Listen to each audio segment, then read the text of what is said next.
Land of high passes.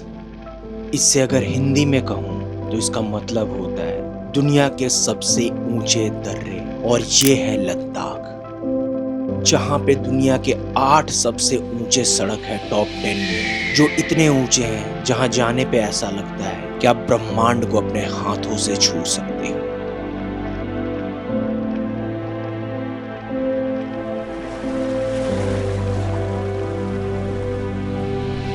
ये वो जगह है जहाँ पे भारत का हर एक बाइकर अपने जीवन काल में एक बार जाना चाहता है, और यही चीज है जिसने मुझे यहाँ पे चौथी बार खींचा है।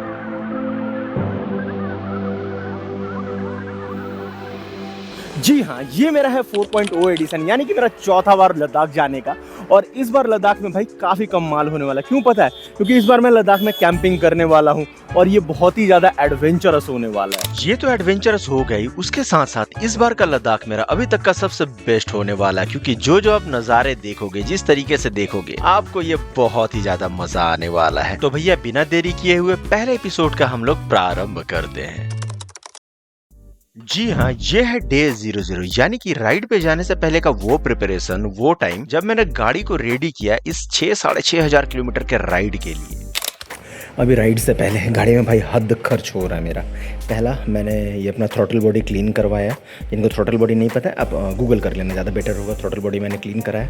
फिर मेरा पीछे वाले जो ब्रेक जो कैलिपर है, कैलिपर में थोड़ा सा एक प्रॉब्लम है, उसका ओरिंग है वो चेंज करा। बट जो मेन चीज़ है, इसका मास्टर सिलेंडर ख़राब था जिससे ब्रेक होता है, तो मैंने मास्टर सिलेंडर उसको मैंने चेंज करवा दिया, पूरा नया डलवाया।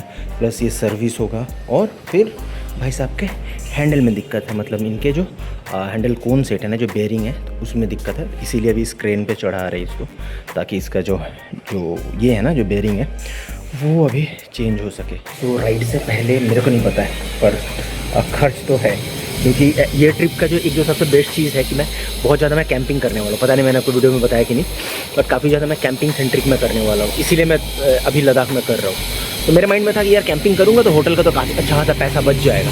बट अभी गाड़ी पे जाने से पहले जो खर्च हो रहा है ना, वो देख के लग रहा है कि वो एक ही बात है, मतलब उधर होटल का बचेगा तो पर इधर गाड़ी में खर्च मेरा काफ़ी ज़्यादा हो रहा है। खर्च मेरा थोड़ा ज्यादा हुआ, पर गाड़ी मेरा पूरा तैयार था, बबलू मेरा पूरा तैयार था। लद्दाख जैसे टेरेन का इतना हाई ऑल्टीट्यूड पासेस पे पूरे लफड़े को झेलने के लिए, यानी कि पूरे स्ट्रेस को झेलने के लिए, और स्पेशली ऐसे 40-50 डिग्री सेल्सियस टेम्परेचर में राइड करके उतना दूर जाने का। तो सर्विस कंप्लीट होने के बाद अब तैयार था जो मेरा डे 1 जो शुरू होने वाला था राइड पे जाने के लिए, लद्दाख 4.0 के लिए। सो मेरा इस बार का सेटअप ये है लद्दाख का।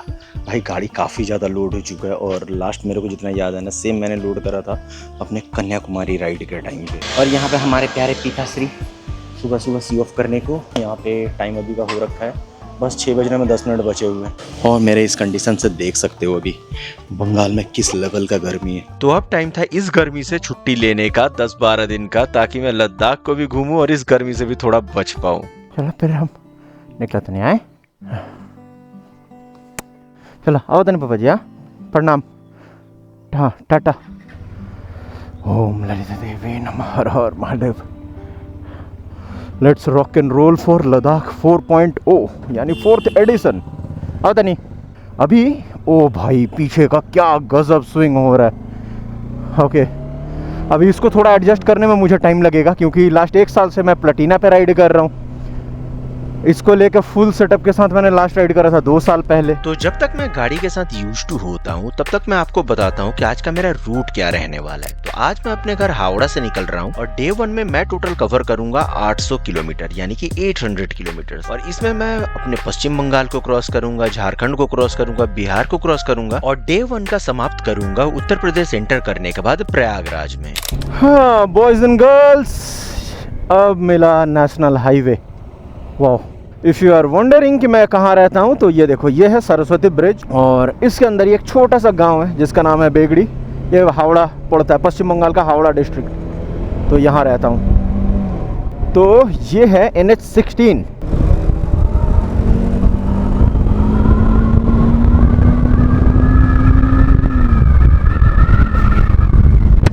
ब्यूटीफुल। और ये मुझे सीधा रोड लेके जाएगा एकदम लद्दाख। और मुझे कल एक दूसरे राइडर मिलेंगे। अभी मैं सोलो हूँ, अगला 1000 किलोमीटर मतलब लखनऊ तक मैं सोलो हूँ।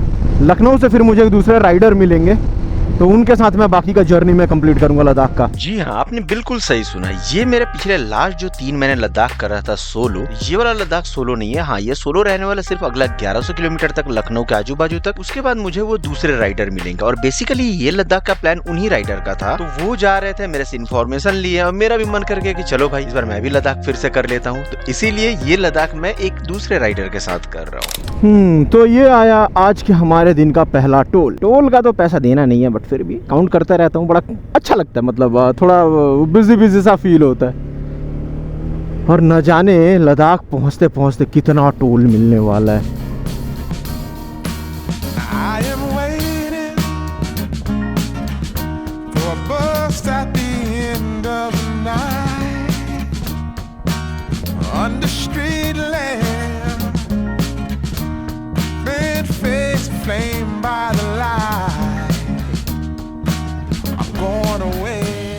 गाड़ी क्या स्मूथ चल रहा है ना। एक और नया रेस्टोरेंट भाई, यहाँ पे हाईवे पे कितने ही सारे रेस्टोरेंट खुल चुके हैं। हाँ जो भी है भाई, गाड़ी क्या स्मूथ चल रहा है यार। अभी जाने से पहले इसका जो थ्रॉटल बॉडी मैंने क्लीन करवाया, ओहो हो, क्या फ़र्क पड़ा है, क्या फ़र्क पड़ा है। अब मुझे ये देखना है कि माइलेज कितना आता है, क्योंकि ऐसे तो नॉर्मल जिस पे मैं चलाता हूँ मतलब 95 पे 100 पे मैं क्रूज़ करता हूँ। अभी जैसे 100 पे क्रूज़ कर रहा हूँ, तो इस पर मुझे लगभग 28 का माइलेज मिलता है। 28 से 30 मिल जाता है, 28, 28, 30। और उस दिन जो रांची गया था, तो मैं रांची में इसी स्पीड पे ही चला था, 95, 100, 105 ऐसे। तो मेरे को लगभग 25 या 26 का माइलेज मिला।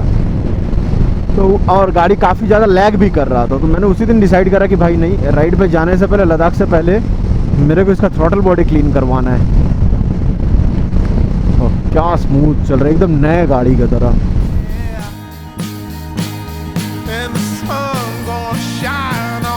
सो फर्स्ट 100 किलोमीटर्स कंप्लीट, ये बर्दवान है। और ऐसा ही और 1900 किलोमीटर कंप्लीट करना है, तो फिर मुझे पहाड़ मिल जाएगा। 19, हाँ लगभग 2000 किलोमीटर बाद पहाड़ मिल ही जाएगा। तब तक मुझे उसी आशा में बाइक चलाते रहना होगा अगला 2 से 3 दिन तक। बाय द वे, अभी मुझे चाहिए था एक ब्रेक, तो मैंने थोड़ी देर और राइड करा और दुर्गापुर का टोल है मैंने क्रॉस करा और घर से टोटल ये 165 या 167 किलोमीटर मैंने चलाया। और फिर मैं एक छोटे से चाय ब्रेक के लिए रुका, क्योंकि मुझे नींद आ रहा था। ये यही चाय का दुकान है। जब 2 महीने पहले जब नेपाल जा रहा था, तो यहाँ पे रुका था। और नेपाल जाते टाइम प्लेटिना से भी पहला ब्रेक यहाँ, और आज डोमिनार से भी यहाँ पहला ब्रेक। वैसे खींचना चाहिए था मेरे को बंगाल के बाहर तक, बट ठीक है, मेरे को नींद आ रहा था, बहुत जोर का नींद आ रहा है।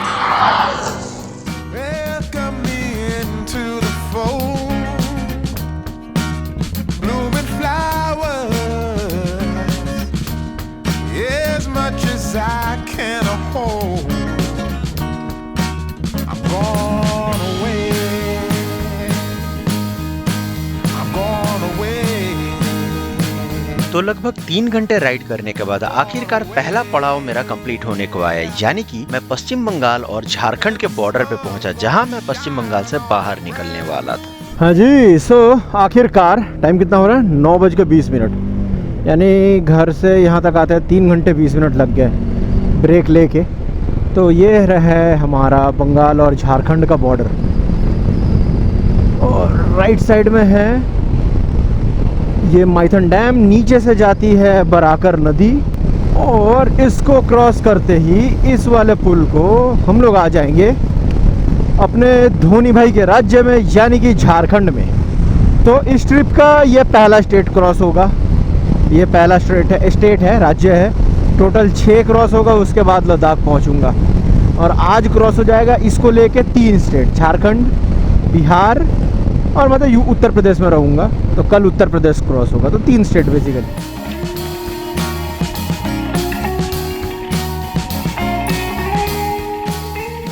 हाँ, तो I need petrol.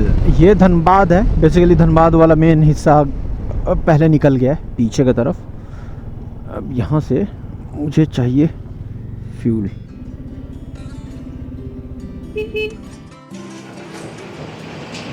So total आया 10 लीटर पेट्रोल आया। यानी कि गाड़ी उतना ज़्यादा माइलेज दे नहीं रहा है जितना मैं एक्सपेक्ट कर रहा हूँ।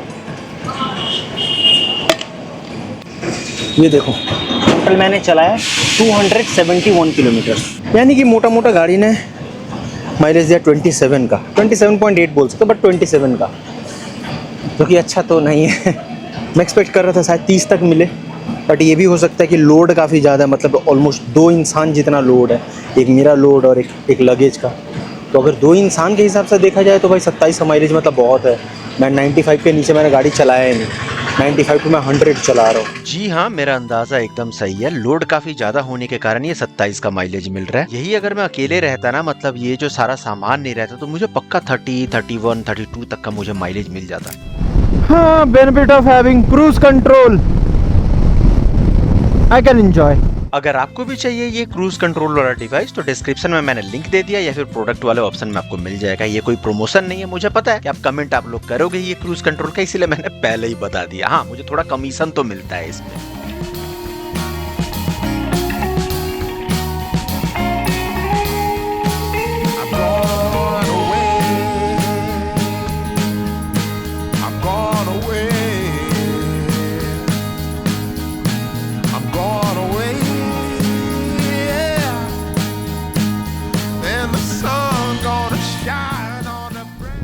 लो जी, ये आ गया बरही टोल 12:30 बजे।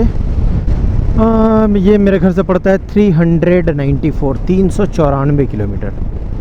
हाँ सही है, 6.5 घंटे में मैंने कर लिया ये 400 किलोमीटर। Not bad bro. और यही टोल क्रॉस करने के बाद हम लोग प्रॉपर तरीके से बिहार में भी एंटर कर जाते हैं। तो मैं बिहार में आ जाता हूँ, फिर मैं डोभी ये सारा कुछ क्रॉस करने के बाद ये दोपहर का टाइम भी हो गया रहता है, तो मैं एक जगह रुकता हूँ लंच करने के लिए बिहार के अंदर में। ये है मेरा लंच आज का।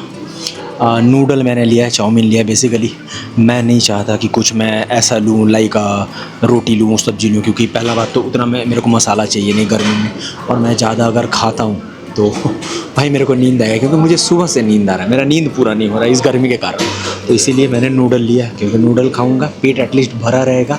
और यहाँ से ये टोटल हो गया 455 किलोमीटर। ये यू कैन सी 455 किलोमीटर मतलब, और मेरे को यहाँ से आज राइड करना है, अगर सब सही रहा तो 345 किलोमीटर, 345 मतलब 350। तो उसी हिसाब से मेरे को खाना होगा फिर।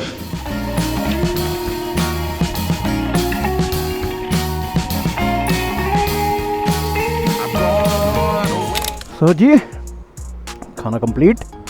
इस रेस्टोरेंट का जो सबसे अच्छा चीज़ था ना कि इसका शेड वाला पार्क है। ये मैं लास्ट ईयर जब जा रहा था उत्तराखंड तब भी मैं यहाँ पे खाने को रुका था, और अभी भी यही। चलिए अच्छे से जाइए।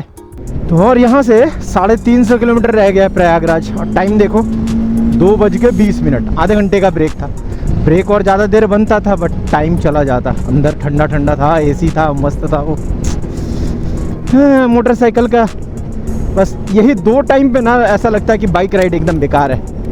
एक तो बरसात के मौसम में, और दूसरा ये समर में। और इस बात को कोई भी झुठला नहीं सकता। लाख कोई बोल ले कि नहीं बाइक राइडिंग इज फन, ना भाई, ये 2 मौसम में तो कोई भी बोल ही नहीं सकता कि फन है। हाँ, मानसून थोड़ा मजा आता है, बट वही अगर दिन में सिर्फ 100-150 चलाना हो, अगर 800-900 आपको पूरे दिन भीग के चलाना हो, तो अगर कोई बोलता है कि नहीं उससे बड़ा मजा आता है, भाई वो साइको है। ट्रस्ट मी, वो साइको इंसान है।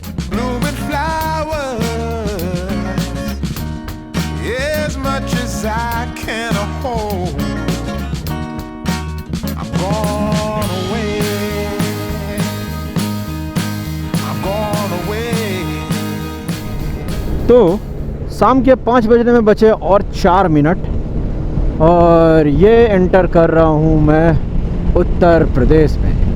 तो वेलकम टू उत्तर प्रदेश। उत्तर प्रदेश में आपका स्वागत है। नाइस।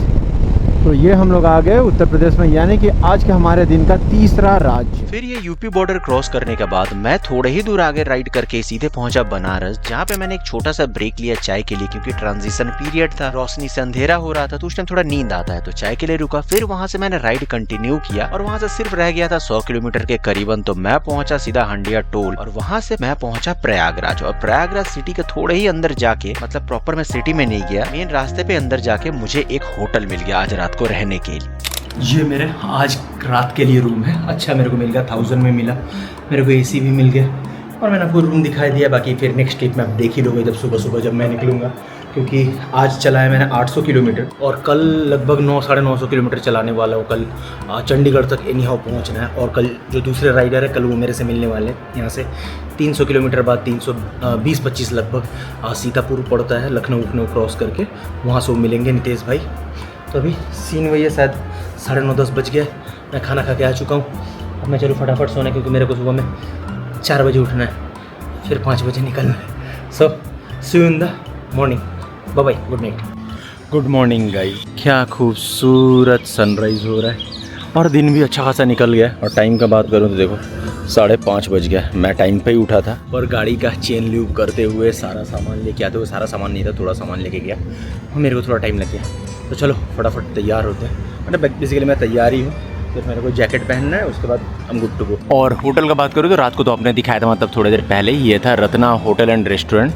ये आपका जो वो है ना, आपका प्रयागराज है, प्रयागराज से लगभग 16 किलोमीटर पड़ेगा। मेन जो संगम है, संगम से 16 किलोमीटर पहले एकदम मेन रोड पे ही आपको मिल जाएगा। और इस होटल का एग्जैक्ट अगर लोकेशन बताऊं तो जो मेन जो रास्ता जो प्रयागराज सिटी को जा रहा है, और जो प्रयागराज सिटी से पहले जो गेट पड़ता है जहाँ पे माता सरस्वती का मूर्ति बनाया हुआ है, ठीक उस गेट से 200 से 150 मीटर पहले आपको लेफ्ट साइड में ये आपको होटल देखने को मिल जाएगा। यहाँ पे मैंने मैप डाल लिया है। सीतापुर यहाँ से है 322 किलोमीटर, क्योंकि जो नितेश भाई है मेरे को सीतापुर में ही मिलेंगे। और यहाँ से सीतापुर मुझे करने में लगभग ये जो 300 किलोमीटर है 5 घंटे तो कैसे भी लगेंगे। तो इसीलिए 6 बजे निकला ताकि 11 बजे तक वहाँ पे पहुँच जाऊँ, उसके बाद हम लोग साथ राइड कर पाए और जहाँ तक पहुँच पाए। और जिस लेवल का गर्मी है पता नहीं भैया आज ये दूसरे दिन में कितना किलोमीटर क्रॉस कर पाएंगे। उत्तर प्रदेश का ना ये बड़ा भाई कमाल चीज़ है, किधर भी किसी भी गली कूचे में घुस जाओ आपको सड़क बड़ा तगड़ा मिलने वाला है। ये नॉर्मल रोड है, मतलब बाईपास आप इसको कह सकते हो, बट वो ऐसा बाईपास नहीं है, ये नॉर्मल रोड है। बस सिटी के इस हिस्से को उस हिस्से के साथ कनेक्ट करता है। अब ज़रा ये रोड देखो, ये 4 लेन है भाई। ये उत्तर प्रदेश का कमाल है। मुझे नहीं लगता भारत में इतने सारे राज्यों में मैंने घूमा, मुझे नहीं लगता उत्तर प्रदेश जैसा रोडवेज इंफ्रास्ट्रक्चर और भी कहीं है शायद।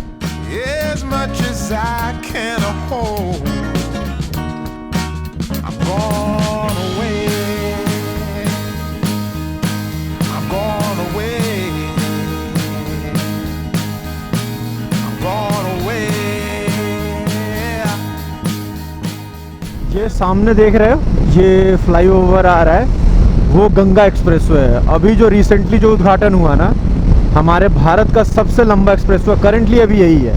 500 या 550 किलोमीटर ऐसे लंबा है। बट अनफॉर्चुनेटली इसके ऊपर मोटरसाइकिल अलाउ नहीं है।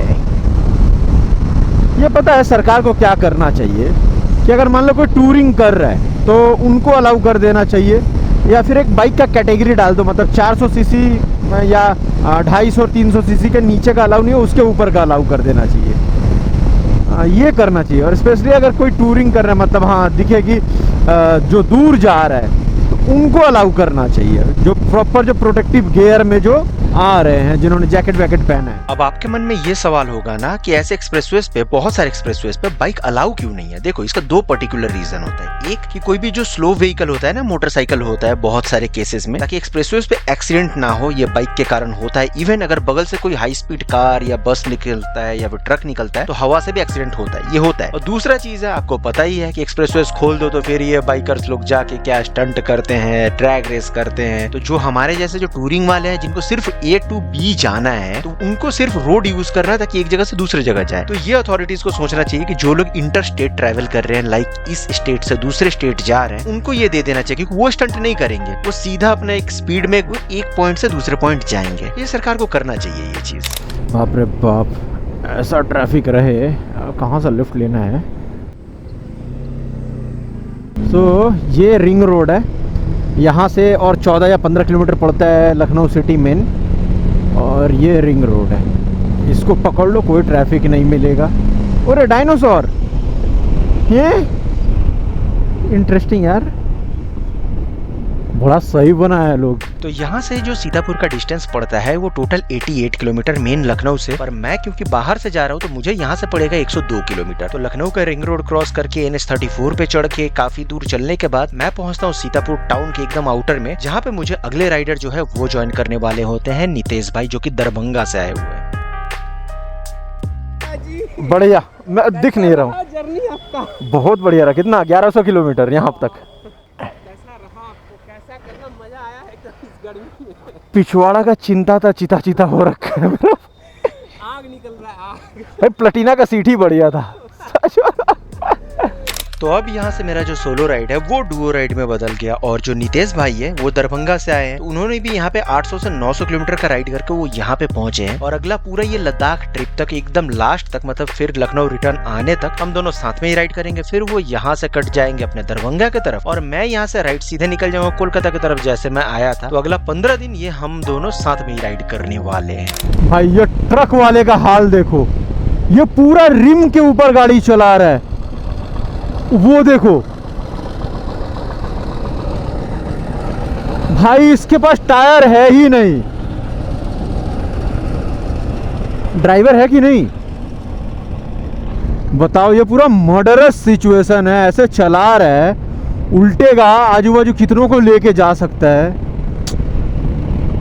सच में यार यही होता है ना, मालिक का ट्रक है तो कैसे भी चला लो, खुद का रहता है तब इंसान को थोड़ा टेंशन होता है। वो सब तो है, बट जो सबसे इम्पोर्टेंट चीज है ना यहाँ पे, अगर सोच के देखो, ये जो रिम है ये टारमैक के ऊपर चल रहा है और थोड़ा सा भी तो कंकर उंकर तो उड़ ही रहा होगा। तो सोचो कोई अगर नॉर्मल बिना हेलमेट का कोई बाइकर जा रहा होगा, उसके आंख में पड़ेगा या फिर किसी कार के विंड स्क्रीन में लग के उसका विंड स्क्रीन चटक सकता है, तो कितना बड़ा एक्सीडेंट हो सकता है। ये भाई गाड़ी ले जाने वाले को ये चीज सोचना चाहिए। अब क्या ही कर सकते हैं। तो ऐसे ही दोपहर हो चुका था, तो हम लोग ये जो कैफे है यहाँ पे रुके थे खाना खाने, जहाँ पे हमने लिया था पनीर का सब्जी लिया था और तंदूरी रोटी लिया था। भाई एकदम चुम्मेश्वरी था। और प्लस यहाँ पे मैंने एक रील है वो भी एडिट करके डाल दिया था, क्योंकि मैंने 2 दिन से कोई रील नहीं डाला था। तो यहाँ पे रील भी मैंने एडिट करके डाल दिया था थोड़ा टाइम निकाल के। तो जी टोटल 1 घंटे का ब्रेक हुआ, जो कि नेसेसरी था क्योंकि खाना भी खाया और मैंने एडिट भी कर लिया रील। बाय द वे ये था जगह बॉर्डर बाइट्स, मैंने शायद आते टाइम ही दिखा दिया था, मेरे को याद भी नहीं है। ये एकदम रोड के ऊपर है, मतलब अगर एड्रेस बताऊं तो यहाँ से शाहजहाँपुर जो है वो लगभग शायद 20-25 किलोमीटर के करीबन होना चाहिए। तो उससे पहले इस रूट में आ रहे हैं। तो ये एक एसी वाला आपको रेस्टोरेंट मिलता है। एसी वाला रेस्टोरेंट बहुत कम है इधर। गर्मी है, टाइम हो रहा है 3:05। चलो अच्छा लेट हो गया, कोई ना, थोड़ा लेट नाइट तक आज खींच सकते हैं, तब तक थोड़ा गर्मी भी काफ़ी घट जाएगा।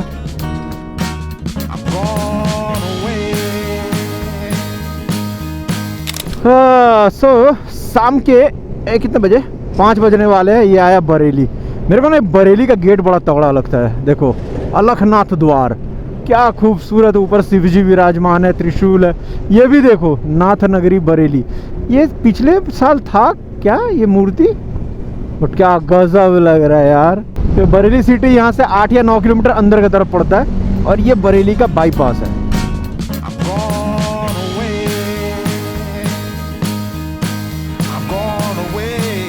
ये आ गया मुरादाबाद, पीछे बोर्ड गया और पीछे में ना एक मस्त माइलस्टोन था, बहुत तगड़ा था।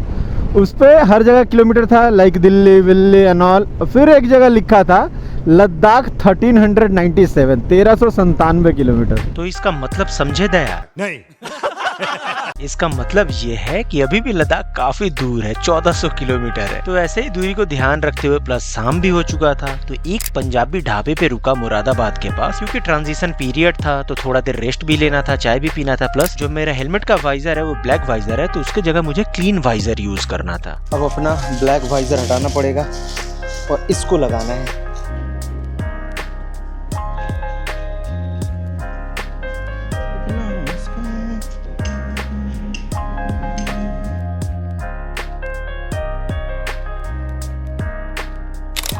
जरा वो देखो सूर्यास्त। पता है ये कैमरा उतना तो कमाल का नहीं लेगा, बट क्या गजब का दिख रहा है। जरा देखो एकदम सड़क के सीध में सूर्यदेव अस्त हो रहे हैं और कितने बड़े दिख रहे हैं यहाँ से, खूबसूरत। और ये क्या नज़ारा है। तो इसी खूबसूरत नज़ारे के साथ दूसरे दिन का भी हमारा अंत होने को आया और गजरौला से थोड़ा पहले ही हम लोग एक जगह रुके जिसका नाम था रेस्टोरेंट का दिल्ली वाइब्स, और उसी में हमें रूम भी मिल गया रात को रहने के लिए। ये देख रहे हो, ये है हमारा पार्किंग और ये है हमारा होटल आज रात का। रेस्टोरेंट होटल पार्टी, ये दिल्ली वाइब्स नाम है ये वाला है। तो इनके नीचे में यहाँ पर रेस्टोरेंट भी है और ऊपर में हमारा रूम है। और रूम का बात करूँ तो रूम कुछ ऐसा मिला, काफ़ी सही सा है। स्पेशली टॉयलेट काफ़ी क्लीन है, मतलब काफ़ी अच्छा है उसके कंपैरिजन में जो था, जो कल वाला था। कल वाला भी टॉयलेट अच्छा था, बट ये थोड़ा सा लग्जरी वाले साइड पे। प्रॉपर अलमीरा वलमीरा है, टीवी है, बिजली भी चला जाता है। और राइड का अगर बात करूं तो ये आज के दिन का राइड है मेरा 613 किलोमीटर का, और कल चलाया था मैंने 800 किलोमीटर का, तो टोटल 2 दिन में 1400 कवर करा। आज थोड़ा स्लो हो गया क्योंकि एक तो जो रोड था भाई कहने लायक नहीं था, जिस लेवल का उस पर ट्रैफिक था। रोड का कंडीशन भाई मतलब एकदम चुम्मा है, बट ट्रैफिक काफ़ी ज़्यादा है। और दूसरा कि वो थोड़ा ब्रेक में थोड़ा टाइम लग गया, स्पेशली जहाँ पे मैं रील एडिट करने लगा। और रील को मैंने अपलोड भी कर लिया, इंस्टाग्राम पे है, देख लेना, तो उसमें थोड़ा टाइम लग गया। बाकी ठीक है, 14 घंटे राइड करा, 600 किलोमीटर कवर करा, अच्छा है। कल का थोड़ा और अलग होगा, थोड़ा नया जगह देखूंगा। बेसिकली नया तो वो नहीं होगा, वही सेम हाईवे रहने वाला, लगभग पकड़ लो 7-8 घंटे वही हाईवे। थोड़ा जब किरतपुर साहिब आएगा फिर वहाँ से पहाड़ मिलने वाला है, तो उसमें थोड़ा मज़ा आएगा। तो कल का देखते हैं, जो वीडियो एंड हो शायद मनाली का, मनाली तक पहुँचे। अगर कवर कर पाए, मतलब क्रॉस कर पाए मनाली, तो बहुत बेटर हो। अगर जिस पर उस पर जा पाए या फिर टांडी की तरफ जा पाए, it's hope for the best. तो इसका एक ही जवाब है, आप सुबह में मिलो मेरे से, ज़्यादा बेटर होगा, क्योंकि मुझे सोना भी है, 11:25 हो रहा है और सुबह मुझे 4 बजे उठना है। तो सी यू इन द मॉर्निंग। तो यहाँ पे आप लोगों को बाय बाय करके हम दोनों गए वहाँ पे डिनर करने, और डिनर में हमने लिया था वेज बिरयानी, जो कि एक तो रेस्टोरेंट का एम्बियंस था वो काफी सही था, और वेज बिरयानी मैं बताऊं भाई बहुत ही चुम्मेश्वरी था। तो कभी भी अगर इस रूट में राइड कर रहे हो, तो इस रेस्टोरेंट में अगर रुक रहे हो, तो एक बार वेज बिरयानी ट्राई करना। हमने 2 बोल खाया, और वही कहीं ना कहीं हमारे लिए थोड़ा काल बन गया, क्योंकि हमारा थोड़ा पेट बिगड़ गया था, क्योंकि थोड़ा ज्यादा मसालेदार था, और हमने 2 बोल खा लिया था। तो ये सीन था। तो ऐसे ही हमारा रात भी खत्म हो गया। Good morning. अभी सुबह के 7 बजने में 6 मिनट बचे हुए, लेट हो गया। हाँ, 4 बजे का अलार्म लगाया था नितेश भाई ने, नितेश भाई उठे ही नहीं। मेरा 5 बजे का बजा तो मैं उठा, मैं उठ के चला गया, फ्रेश होके आके फिर नितेश भाई गए, तो करते करते 7 बज गया। और अभी एक छोटा काम करना है मेरे को, क्लच थोड़ा टाइट मेरे को फील हो रहा है, तो थोड़ा क्लच मेरे को हल्का सा एडजस्ट करना है।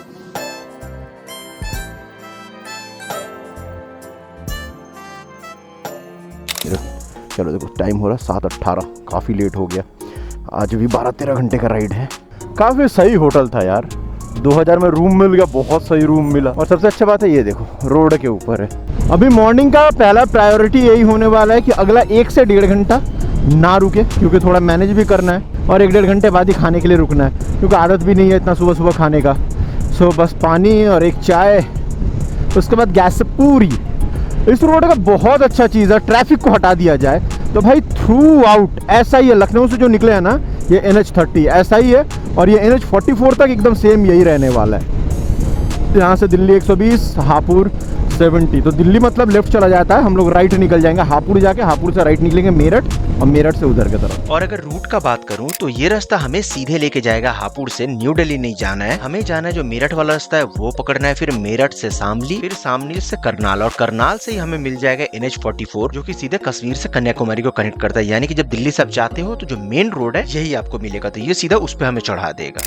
ये कौन सा पुल आया, और ये नदी कौन सा, शायद यमुना नदी है शायद। इधर मैं पहली बार आ रहा हूँ, पर यहाँ देख के मतलब समझा जा सकता है काफ़ी मतलब बिजी वाला ये हिस्सा है, क्योंकि वहाँ साइड में बहुत सारे नाव है नदी में, और वहाँ पे एक प्रॉपर घंटा घर है।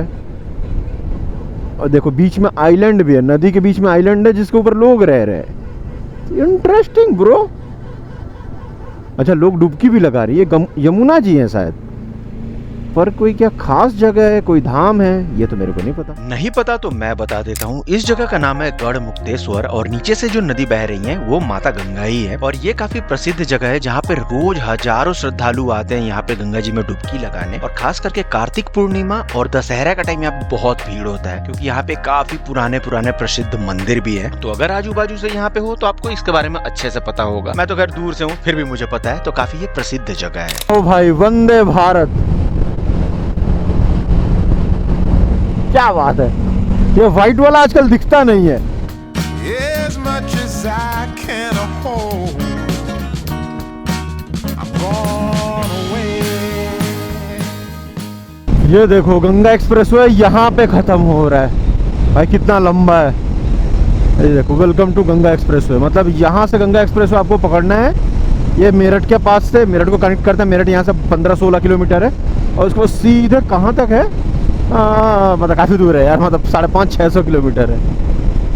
हाँ, तो ये सुबह सुबह सही नहीं है एकदम। ये रास्ता पूरा मेरठ के अंदर से लेके जा रहा है, ये मेरठ सिटी है। तो अभी तक तो खैर अच्छा है कि ट्रैफिक मिला नहीं है, जो है ऐसे खुला खुला ही है। पर ये खुला खुलापन ज्यादा देर रहता नहीं है, क्योंकि बहुत हमें ट्रैफिक झेलने को मिलता है मेरठ के अंदर। प्लस हम लोग एक आर्मी एरिया के अंदर से जाते हैं, जिसका मैंने शूट नहीं किया था। और ऐसे ट्रैफिक को झेलते झेलते फाइनली फिर से हमें दूसरा हाईवे मिल जाता है, जो कि सीधे हमें करनाल को टच करेगा। और वो हाईवे खाली तो होता ही है, पर उसके साथ साथ खूबसूरत होता है कि चारों तरफ उसके खेत रहता है, जिसके कारण देखने में काफी मजा आता है। और वो खेतों के कारण शायद थोड़ा ठंडक भी रहता है, मतलब इस गर्मी से भी काफी अच्छा राहत हम लोगों को मिल जाता है। ये देखो पंजाबी लोग यहाँ पे शरबत पिला रहे हैं। नहीं पाजी, नहीं हो पाएगा, मेरे को पूरा खोलना पड़ेगा पीने के लिए। बट हाँ, मैं खोल देता हूँ, क्योंकि नितेश भाई रुक जाते हैं, अब मुझे भी रुकना पड़ता है खोलने के लिए। बट हाँ, काफी मेरे को रिलीफ मिलता है, क्योंकि ये लोग जो शरबत पिला रहे हैं और इस गर्मी में जहाँ पे 43-44 डिग्री सेल्सियस है ना, उसमें बहुत ज्यादा रिलीफ मिलता है। तो थोड़ी देर रुक के मैं ये शरबत पीता हूँ, इन लोगों को सेवा करते हुए देखता हूँ, जिसके कारण काफी अच्छा शांति मिलता है हृदय को।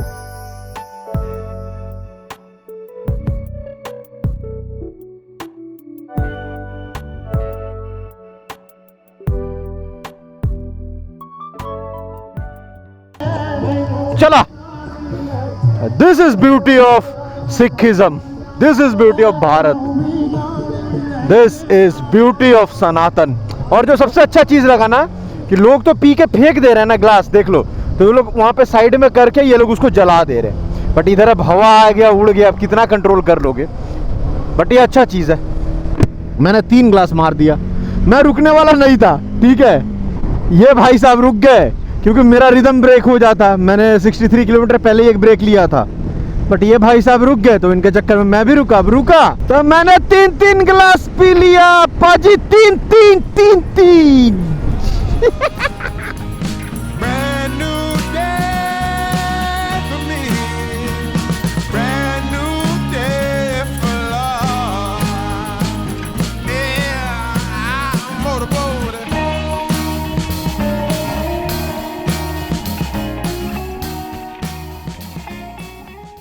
तो बहुत बड़का ट्रैफिक जाम निकल गया। आ भैंसिया, हाय देखो बिलायती भैंसिया, भैंसिया विद बरगंडी हेयर। यहाँ पे गर्मी उतना समझ में नहीं आ रहा है, यहाँ पे गर्मी है, पर जो हमारे हावड़ा कोलकाता में जिस लेवल का पड़ रहा है ना, ये उसके सामने कुछ भी नहीं है। इसीलिए यहाँ पे कुछ फील नहीं हो रहा है और प्यास भी वैसा नहीं लग रहा है। तो अब यहाँ से हमारा ख़त्म हो रहा है हरियाणा, और यहाँ से पंजाब स्टार्ट होगा। ये जो धनुष है, ये धनुष चिन्ह है इसका, कुरुक्षेत्र का लड़ाई का। जी हाँ, हमें जो सबसे हमारा जो पावन पुस्तक मिला श्रीमद् भगवत गीता, वो यहाँ कुरुक्षेत्र में ही भगवान श्री कृष्ण ने अर्जुन जी को ज्ञान दिया था। तो जो भी कुरुक्षेत्र का लड़ाई हुआ था यहाँ हरियाणा में ही हुआ है। इसीलिए यहाँ पे जब आप हरियाणा एंटर करते हो, तो यहाँ पे जो गेट पे है, वहाँ पे पूरे धनुष का, कृष्ण जी का, उस रथ का, सबका आपको आकृति बनाया हुआ मिल जाएगा। तो यहाँ से राइड स्टार्ट हुआ, और ये जो NH44 है हमने छोड़ दिया, क्योंकि हमें मनाली से एंटर करना था। इसीलिए हम लोग यहाँ से सीधे गए चंडीगढ़। पूरे ट्रिप में इतना कमाल का रोड मिला, और भाई एक चंडीगढ़ का सड़क है, हद घटिया, हद घटिया। और ये घटिया रोड ये सिटी के अंदर के तरफ है। जहाँ से आप सिटी से थोड़ा बाहर निकलते हो ना, तो वहाँ पे काफी आपको खराब रोड मिलता है। तो इन्हीं खराब रोडों को क्रॉस करके फिर हमें प्रॉपर अच्छा वाला नेशनल हाईवे मिल गया, और उस नेशनल हाईवे पे 70 किलोमीटर चलाने के बाद हम लोग फाइनली उस जगह पे पहुंचे जहाँ पे हमें पहाड़ मिलने वाला था, यानी कि कीरतपुर साहिब। तो ये आ गया कीरतपुर साहिब, और यहाँ से हम लोग पहाड़ चढ़ना स्टार्ट करते हैं।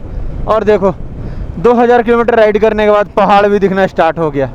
बट हमें तो इससे भी ऊंचे ऊंचे जाने, दुनिया के सबसे ऊंचे वाले पे। पर हाँ, देख के अच्छा लग रहा है। और ये नीला पानी, ओहो गजब खूबसूरत लगा यार। For a bust at the end of the night under street lamp. ये इस ट्रिप का आज पहला हमारा टनल, और मुझे जितना याद है ऐसा 4-5 ऐसा मिलने वाला है। ओके देखो ऊपर में लिखा है देवभूमि हिमाचल में आपका हार्दिक स्वागत है। मतलब हम लोग हिमाचल भी एंटर कर चुके हैं। ये है tunnel number 1।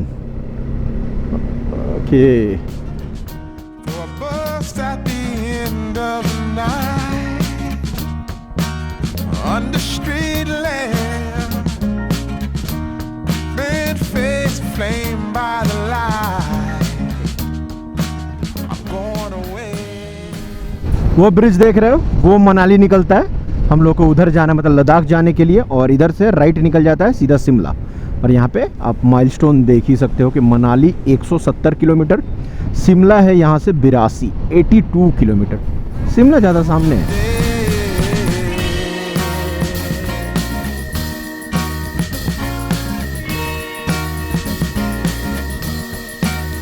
Must be somewhere. Welcome me into the fold. Blooming flowers, as much as I can hold. ये सुंदरनगर का नया रोड बना है, बाईपास बना है, पहले नहीं हुआ करता था। पहले उधर से ही जाना पड़ता था, तो ये लेक दिखता नहीं था, मतलब आप नीचे से देखते थे, बट ये एक तरीके से बर्ड्स आई व्यू दिख रहा है। और आज पहला बार पता चल रहा है कि ये इतना खूबसूरत है। यहाँ पे ड्रोन भी नहीं उड़ा सकते क्योंकि वो आजू बाजू में आर्मी एरिया है। पता नहीं कैमरा इस चीज़ को ले पाएगा कि नहीं, बट ये क्या सुंदर लग रहा है। ये देखो फिर से पानी उड़ा उस लेन से इस तरफ मेरे पास। इधर नहीं जा सकता क्योंकि इधर पानी लगा है, इधर चलाओ तो उससे उधर से पानी आ रहा है। हद लफड़ा है यार। और यही सिर्फ रीजन नहीं था, बारिश भी काफी तेज होने लगा था थोड़े दूर आगे जाते ही, जिसके कारण कुछ भी शूट नहीं कर पाया। इवन को एक चाय के दुकान पे इंतजार भी करता रहा बारिश रुकने का, तो काफी लेट बाद रुका, बट बारिश हो रहा था। तो यहाँ से मंडी थोड़ा ही दूर था, एक छोटा सा टाउन है मंडी, तो रात को हमने वहीं पे रहने का जगह लिया। फिर आगे बढ़ने का कोई ऑप्शन ही नहीं दिखा, इतना बारिश हो रहा था। तो ये मेरा कुछ आज ऐसा मेरे को सेटअप मिला है मतलब रहने का। ये मेरा रूम है और यहाँ से बालकनी से ये पूरा माउंटेन वाला व्यू है। ये एकदम मेन रोड के पास ही है। यहाँ से मैं आया था और ये सीधे निकल जाऊँगा, इधर पड़ता है मनाली। और आई होप आपको ये वीडियो अच्छा लगा होगा। इसमें सिर्फ मोटो व्लॉग था, इसमें कुछ करने जैसा है ही नहीं, सब तो वही सेम हाईवे जिस पे सब आ रहा है वही है। यही रोड मैं कितनी बारी दिखा चुका हूँ। हाँ, ये रोड कुछ नया हो सकता है बहुत सारे ऑडियंस के लिए, जो मैं सीतापुर होकर गया, मैं गया ही इसलिए था कि थोड़ा अलग जाऊँ, मेरे को अलग रोड मिले, अलग रोड दिखाऊँ, बस यही था। नहीं तो सबसे प्रैक्टिकल रोड तो आपका वही था, मतलब आपका वो सीधा ग्रेटर नोएडा जाता है, यमुना एक्सप्रेस वे पकड़ के फिर उधर से जाता, क्योंकि खाली खाली रोड मिलता, फास्ट लेन मिलता, मैं रिटर्न वैसे ही जाऊँगा, तो इसीलिए ये रोड को मैंने सिलेक्ट करा है। और कल का जो सीन बताऊँ, कल से मेन असली नज़ारा मिलेगा, मतलब जो नेक्स्ट वाला जो सेकंड जो एपिसोड है वहाँ से मिलेगा। तो कल का प्लान है यहाँ से गोम्बोरंजन तक पहुँचूँ, जो कि 6 घंटे दिखा रहा है, लगभग 264 किलोमीटर है। होप सो ये चीज़ हो जाए, क्योंकि दोपहर के बाद मतलब दोपहर तो हो ही जाएगा पहुँचते पहुँचते, और रास्ता बंद ना हो जाए, ये एक चीज़ होता है। देखते हैं क्या होता है। गोम्बोरंजन का फर्स्ट तो प्लान वही है, वहाँ पे बारिश स्नोफॉल ना हुआ, क्योंकि यहाँ पे बारिश हुआ है, क्या पता ऊपर में स्नोफॉल हुआ हो तो सिंकुला पास बंद हो। ये भी बहुत क्वेश्चंस बहुत सारा है, जब तक कल जाऊँगा नहीं तब तक कहना बड़ा मुश्किल है। तो जो रूम वूम का जो भी डिटेल है आप नेक्स्ट वाला एपिसोड देखो, उसमें से दिखाता हूँ। और मैं चलूँ क्योंकि अभी टाइम भी हो गया 10:20 के करीबन। अब फाइल ट्रांसफ़र करूँ और मैं सोने जाऊँ, खाना वाना खा के मैं आ गया। तो भैया इस नोट पे मैं आपसे मिलता हूँ नेक्स्ट वीडियो में। टिल देन राइट सेफ, जय हिंद, हर हर महादेव, टाटा, बाय बाय। मिलता हूँ नेक्स्ट धमाकेदार एपिसोड में, बढ़िया एपिसोड में। होप सो गोम्बोरंजन के सामने कैंपिंग करता हुआ नजर आऊँगा। तो अगला वाला एपिसोड बहुत ही धमाकेदार होने वाला है, क्योंकि असली लद्दाख वाला फील आपको अगले वाले एपिसोड से ही देखने को मिलेगा, इवन पहाड़ी भी। और बाय द वे अभी तक आपने देखा है तो उसके लिए बहुत बहुत धन्यवाद, क्योंकि ये 39 मिनट्स का वीडियो है और ये बहुत बड़ा बात है कि आपने अभी तक ये मेरा वीडियो देखा। बहुत बहुत धन्यवाद।